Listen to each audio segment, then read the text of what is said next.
Okay, so you know how sometimes you hear a phrase and you're like, yeah, I kind of get it, but it's still a bit fuzzy. Hmm. Well, today we're tackling one of those zero-sum game.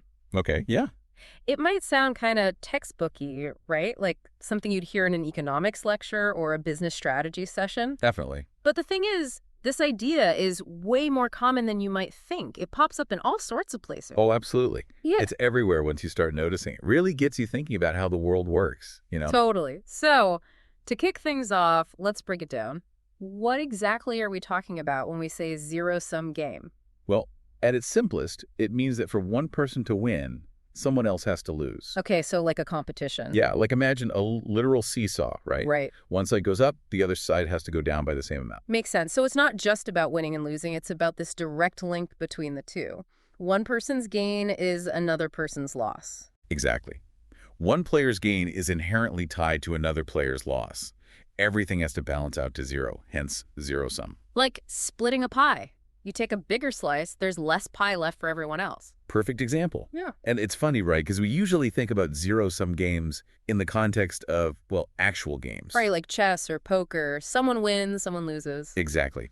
But this article we're diving into today from Wikipedia, it's saying that this idea, this zero-sum dynamic, it actually shows up in way more places than you might expect, like way beyond the chessboard. Right. It's not just about gains. Exactly. Think about, like, international trade deals. Oh, interesting. Sometimes those get framed as one country winning and the other losing. Yeah, if one country gets a better deal, the other one must be losing out, right? Exactly. Or even something as, I don't know, relatable as who does the dishes. Oh, I feel that one. Right. If one person gets out of doing them. Someone's stuck with a bigger pile. Exactly.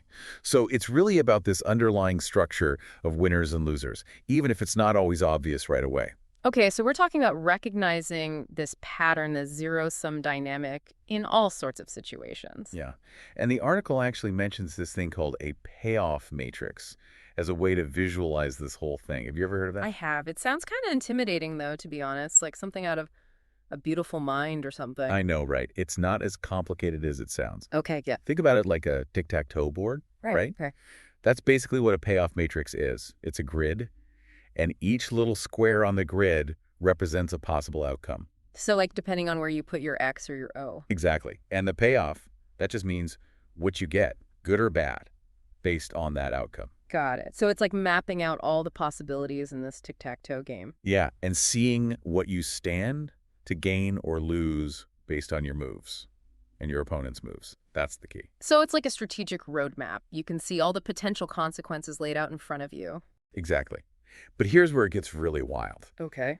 The article explains that in some zero-sum games, the best move isn't always the most logical move. What do you mean? Sometimes it's actually better to be a little unpredictable. Wait, so you're telling me that in this world of winners and losers, where everything seems like it should be calculated, being a little random, Yeah. that can actually be an advantage? Exactly. It's like if your opponent can always predict your next move, they can easily counter you. Right. Like they've figured you out.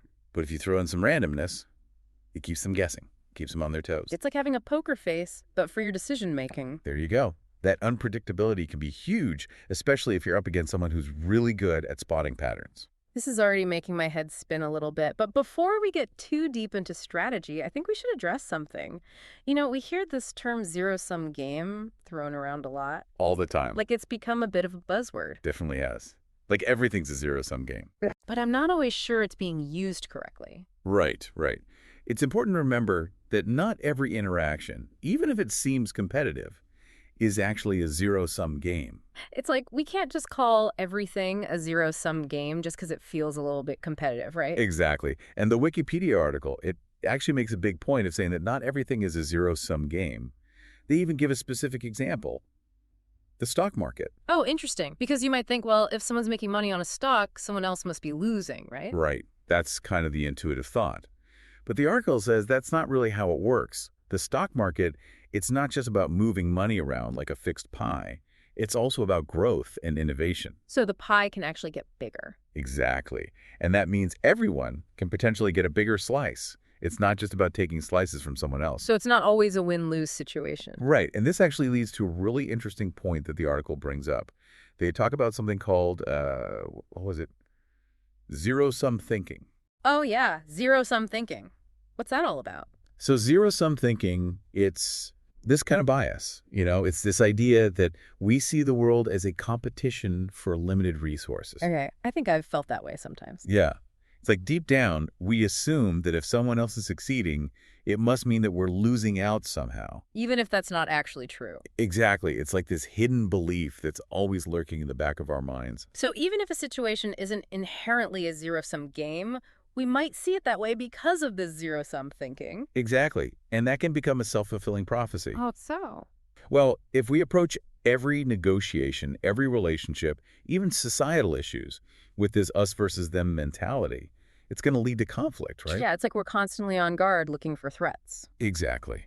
And because of that, we might miss out on opportunities to collaborate and find solutions that benefit everyone. It's like that saying, a rising tide lifts all boats. But with zero-sum thinking, it's more like we're all trying to sink each other's boats. That's a great way to put it.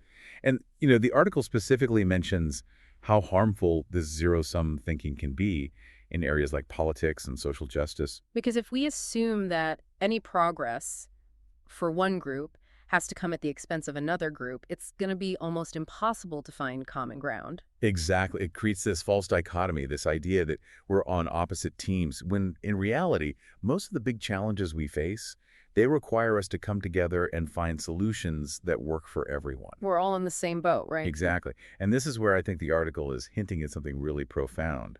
They suggest that maybe, just maybe, as our societies evolve, as we become more interconnected and aware of each other, maybe we're actually moving away from this purely zero-sum way of thinking. So instead of seeing everything as a competition, we're starting to see more opportunities for collaboration and mutual benefit. Exactly. And that's a really hopeful thought. It's like we're shifting from this like tug of war mentality to something more like, I don't know, building something together. Yeah.